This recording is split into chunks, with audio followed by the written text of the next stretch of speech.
Good morning. Thank you to everybody who came here today. We appreciate your assistance, and we're going to ask for your continued assistance in this matter, in this case today. So we're thankful for everybody that's here. This is a message that we want to get out to everybody and spread across the country. So it's a bittersweet day. Bitter because no matter what progress is made, what happens in a case, we're still dealing with the tragic death of a precious young child, and that unfortunately we can't change that. So bitter in that way, but the wheels of justice do turn, and we do make progress. And so we have information today regarding the case that we're thankful that we're able to come here with that information today and keep moving forward to answer a lot of questions and again to ask for your assistance. So I'm just going to, with me today, I'm Sergeant Carrie Hall is the Public Information Officer for the Sellersburg Post, Indiana State Police. With me today is Tara Coates Hunt. She's the Deputy Prosecutor with the Washington County Prosecutor's Office. Again, this is a Washington County, Indiana case, and their office will be handling it, as well as the lead detective in this case, Detective Matt Busick from the Indiana State Police here in Sellersburg. Also have Sheriff Brent Miller from the Washington County Sheriff's Department with us today, and we're just thankful for the support of everybody here. Just a brief overview on this case. April 16th of this year, 2022, a young child was found deceased in a very distinctive suitcase on Holder Road in southeast Washington County near Pekin, Indiana. Holder Road is a dead-end road. It's very isolated, not heavily traveled at all. That was back on April 16th again. At that time, when we were first notified of the child being discovered, very little information was there for our units, our detectives, our officers to work with. There were no witnesses, there were no family members, there were no acquaintances that came forward with any type of information. We only had what we had there at the scene, and that was it.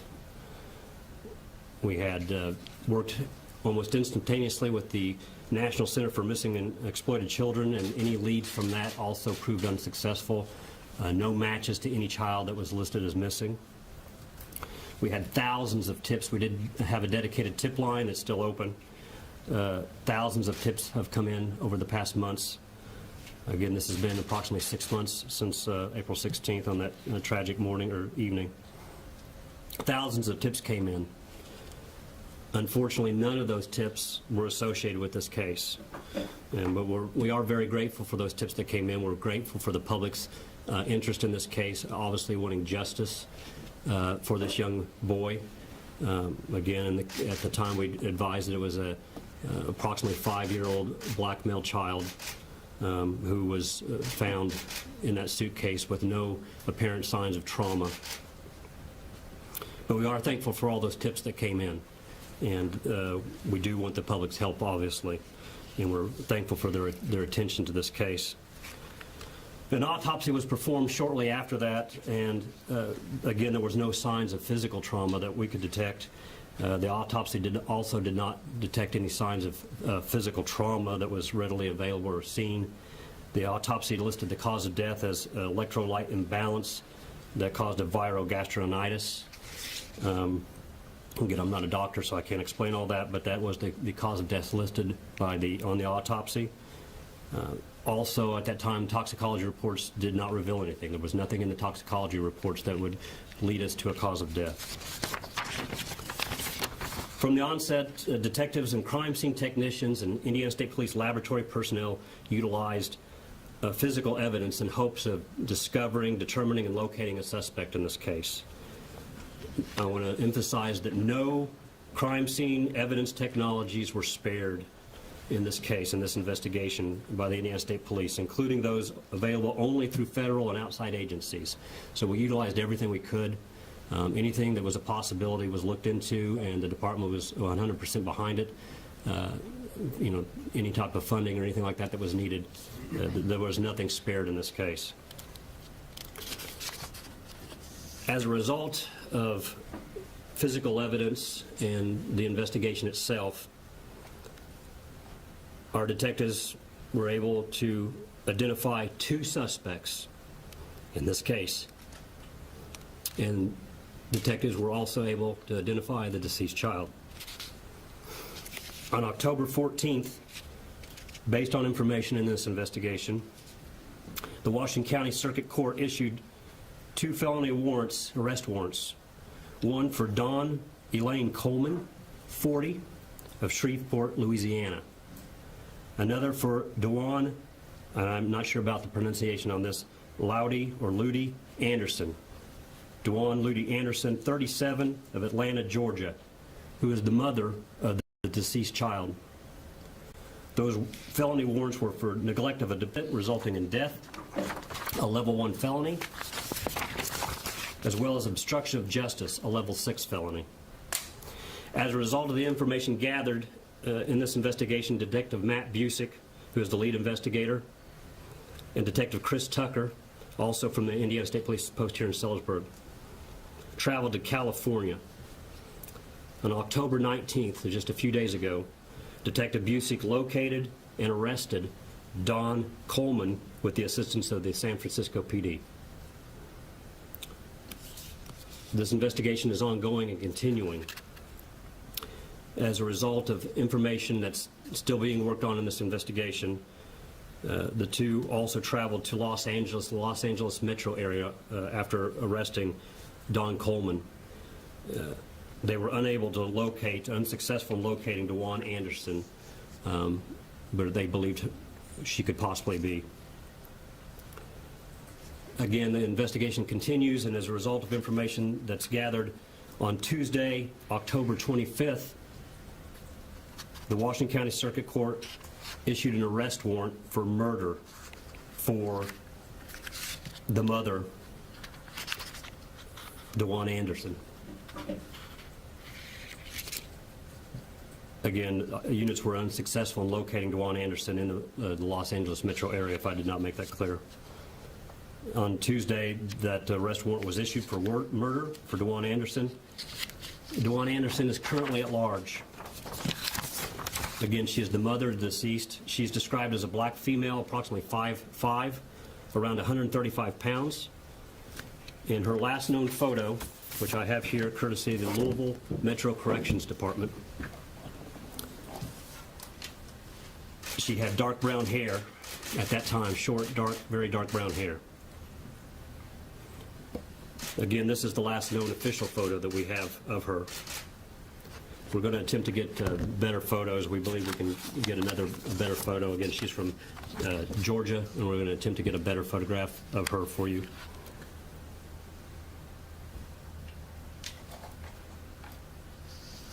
Dewan Anderson is last known to have been in the Echo Park area of Los Angeles, California.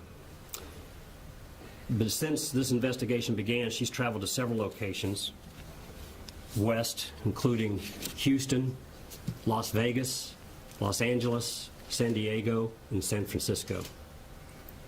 At this time, her whereabouts is unknown. So again, she's at large, and we're looking for the public's assistance in locating her. At this time, we can also identify, excuse me,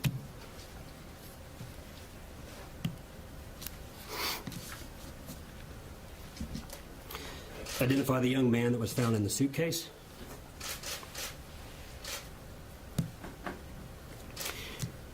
He was Cairo Amar Jordan. Cairo Amar Jordan was from Atlanta, Georgia. He was 5 years old at the time of his death. And Cairo would have turned 6 this past Monday on October 24th. Again, Cairo Amar Jordan, he was 5, from Atlanta, Georgia. The Georgia Bureau of Investigations has assisted us in this case as well, and they have made contact with his family members after we were able to get more confirmation that the boy was in fact Cairo, which this investigation has a lot of twists and turns, a lot of information. It may sound like it just moves methodically, based on the information I read. So please know that this probable cause affidavit that we'll hand out has a lot of information. That's still just the tip of the iceberg. There's a lot of information in this case. So realize that, you know, we're still not going to be able to answer every in and out of this investigation, but we're giving you as much as we possibly can, and I will give you a copy of that probable cause affidavit. That probable cause affidavit is for Coleman, who again was arrested in San Francisco just a few days ago. That's all the information I have at this time. Detective Busek, would you like to make any statements as far as? No. Okay. So, Ms. Coleman will be transported here to Indiana sometime within the next under 30 days. She will be here on Indiana soil to answer to those charges. Again, we need the public's help in locating the mother, Dewan Anderson. So I've shown that photo. We'll have that photo for you to go out, and hopefully a better photo. But we desperately want the public's help in finding her and bringing her to justice. This whole case is all about justice for Cairo. That's the only thing this case has ever been about. So I know there's been lots of questions, and why don't we do this, and why don't we do that? The investigators have a lot of information, and they all have their reasons, but the main reason is the integrity of this case, and so that justice is served. And so even some things that may seem obvious, that why wouldn't you do this, there are reasons why they can't. And if we have done some of those suggestions that come in from the public and from the media, it's very possible we wouldn't be standing here today. We would have nobody in handcuffs. We would have nobody in jail right now, bringing them back for a trial. So just understand that there's always a reason. We don't take, obviously, anything lightly at all. It's a very serious investigation. Again, the department's held nothing back on this investigation for our detectives to be able to do what they need to do. So having said that, that's all the information I have at this time. We can take a few moments maybe for a few questions. Again, I'm not going to get into specifics. I've given you a lot, and I will give you the probable cause affidavit that you can look into. Can you provide the spelling? Yeah, the spelling. Sure. Again, I'll start at the beginning. The first arrest, Dawn, D-A-W-N, Elaine, E-L-A-I-N-E, Coleman, C-O-L-E-M-A-N. She was 40, from Shreveport, Louisiana. The mother and currently at large, Dewan, D-E-J-U-A-N-E. The middle name spelling, I'm not positive on the pronunciation. The spelling is L-U-D-I-E. Last name of Anderson, common spelling A-N-D-E-R-S-O-N. 37, from Atlanta, Georgia. Cairo, Amar Jordan. C-A-I-R-O-A-M-M-A-R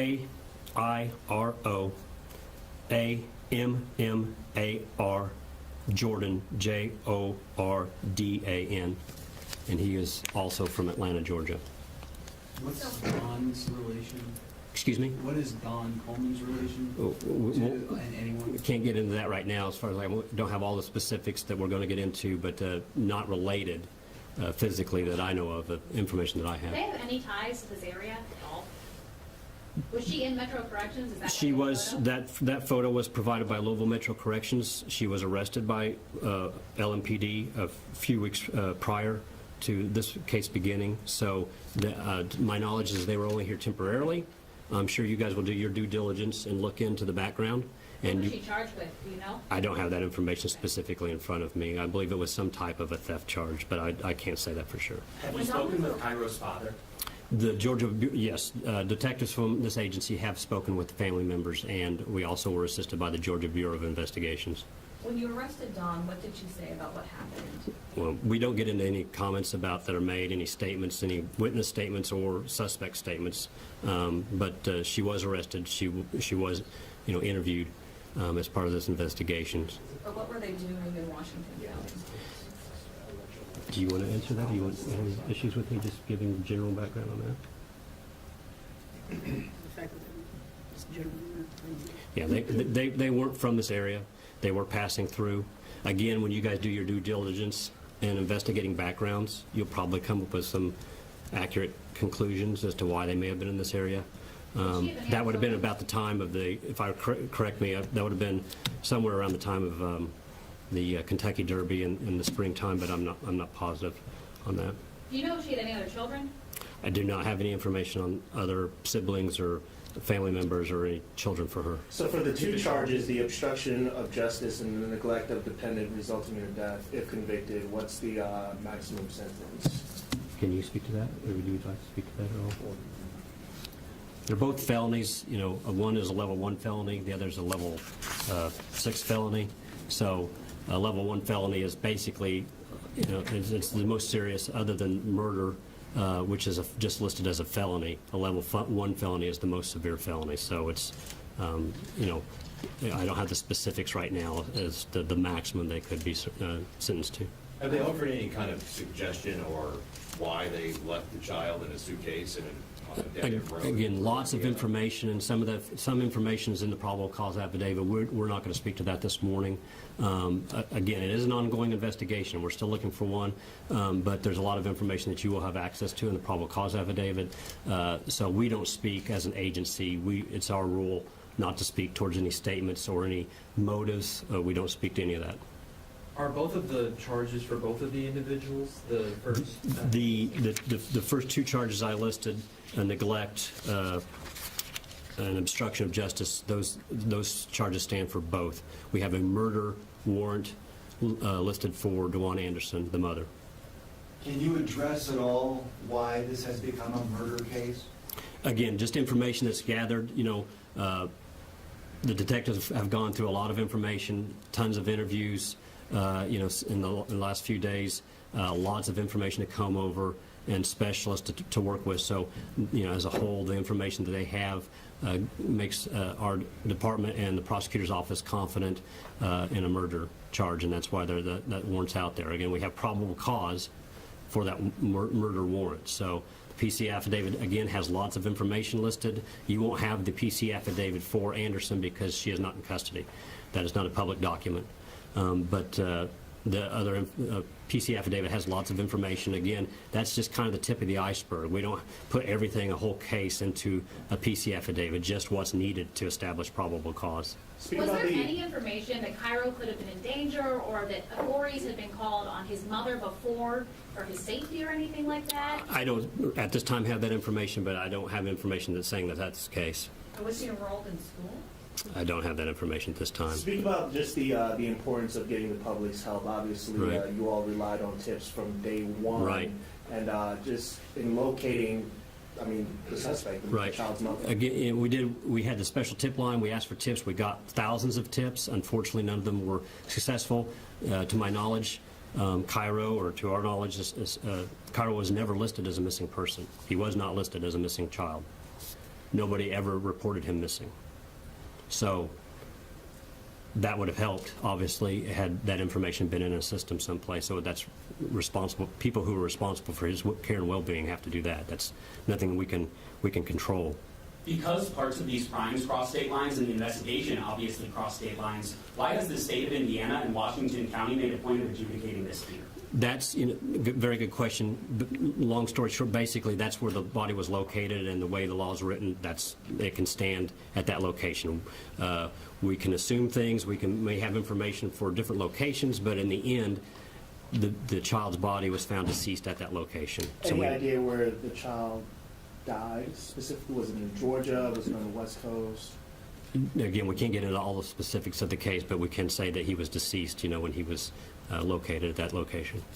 What does justice for Cairo look like for you all who have been investigating this for 6 months? I can tell that everyone's feeling emotional in this room. What does justice look like for you? Justice means bringing everybody who's responsible for this death here and having them stand and go through the system and be found, you know, justice served through the court system. We want justice for Cairo. Many sleepless nights for our detectives and officers involved in this. It's not just our department, it's the Washington County Sheriff's Department was the first officer on scene. The gentleman who found him, the mushroom hunter, if you recall from the original news release, who found him, the whole community came together. Many of you were there for the funeral where he was laid to rest and given a proper burial. And the recognition that we could and the honor that we could for him at that time. So justice, for everybody means bringing those responsible for his death before the public to stand trial. The break in the case then was physical evidence that led first to the suspects or first to identifying Cairo? Physical evidence, and again, I won't get into exact physical evidence, but physical evidence led to suspects. And, as the investigation continues, it all kind of snowballs or expands. How difficult or easy was it to find Dawn Coleman, and where was she found exactly in San Francisco? I don't have the specific location where she was located, but, our detectives, our crime scene analysts, our crime scene technicians have a lot of advanced technology and systems at their use to look in and utilize. Sometimes it's successful, sometimes it's not, but they had a lot of different technologies that they utilized. Specifically how they did that, I can't get into that, but just know that a lot of people were working on this case here, Indianapolis, all over, trying to assist in this. Are you aware that if Cairo he was in his mother's custody at the time of his death? Say that one more time. Was he? Did his mother have full custody of Cairo? I don't have specific information on the custody, legal custody, but obviously, with the charges, we know that he was with her. So, as far as who has physical, official, legal custody, I believe that could be the case, but I don't have that specific answer in front of me. How is it becoming so difficult to find the mother? What happened? You went to LA and then couldn't find her. Right. Again, sometimes, it's just like anything else. Things change. They may have information that's available, and over time that information can stop. Again, we don't get into specifics of how it was done, but they obviously were able to at least attempt to track or locate after they had an identity for a certain period of time, but at a certain point that wasn't, they couldn't follow through with that anymore. It got them as close as they could. They did go to California and attempt to locate in the last known area. They were assisted by the Los Angeles Police Department there as well. Federal agencies, I need to mention that too, also assisted with this case. Not specifically at that location, to my knowledge, but throughout the case, our detectives have been in close contact with various federal agencies who have assisted. But yeah, the technologies, whatever they were at that time that they used, sometimes that's available and sometimes it's not. Sometimes things change, and something we did have is no longer a source. When speaking to the family of Cairo, did you all get any explanation why there wasn't a missing child's report? Yeah, I don't have information on that now, and I haven't spoken with the family myself, so I'm sure there's reasons, but no, I don't have information as to Well, that. Cairo remained in Indiana. I know that. That's very early for me, for anybody to say, that's not something that I would be a part of and be able to answer, in years or time future after everything's completed. That's probably a matter for the family, but I'm not the one to make that call. I know this case has been personal for you. There have been sleepless nights for yourself and for so many others in your department and for the community, anyone who's a parent really watching this. How does it feel to finally be able to take a breath and read that boy's name? Well, we're not going to take a breath other than just, we're still in full stride on this investigation. So, yes, obviously, we've been looking, like I said at the beginning, bittersweet. Nothing's going to change the fact that Cairo is not with us, but we're very thankful for the information that we do have, and we can step forward. We've wanted from the get-go to be able to say we've identified this child and we've identified suspects, and we realize it takes time, but in the whole scheme of things, 6 months later, when we started with nothing other than what was in front of us in the woods that evening, and nobody came forward with any useful information. Not anybody's fault, but nobody could provide any information. Nobody that could provide information came forward. So they went from having nothing other than what lay there in front of them to a lot of answers in 6 months' time, and that really speaks well to our Detective Busick and our detectives and our crime scene technicians, our analysts, everybody involved. What kind of physical evidence led to this? Again, we don't get into specifics. You'll have information relied to you with the probable cause affidavit that will mention stuff, but we specifically don't mention that during. You mentioned resources beyond ISP. Could you talk about at least what those resources were that may have helped find? Again, there's numerous technologies that are out there. Some are very advanced, DNA technologies, those types of things. We have the technology within the Indiana State Police for some of that, but there's even more advanced DNA technologies that were assisted by other agencies. Facial recognition technologies were utilized at one point by federal agencies. So again, multiple agencies assisted. Some of those have, especially the federal backing, they can do a lot of things that the state agency can't. So we were very thankful for that information and those abilities to help us. Would anyone from Washington County like to address how this has impacted your community and the way that your community really adopted this unknown boy? I mean, I can, excuse me, I'm sorry. I can personally speak, and if Sheriff wants to. I'm also from Washington County. Okay. It was my pastor who led the service, the funeral service from my church. So the community really came together and it was very emotional and traumatic. We had candlelight vigils, but it's impacted the community tremendously. Why is this child here? But Sheriff, would you like to say anything? I could only echo what you've said,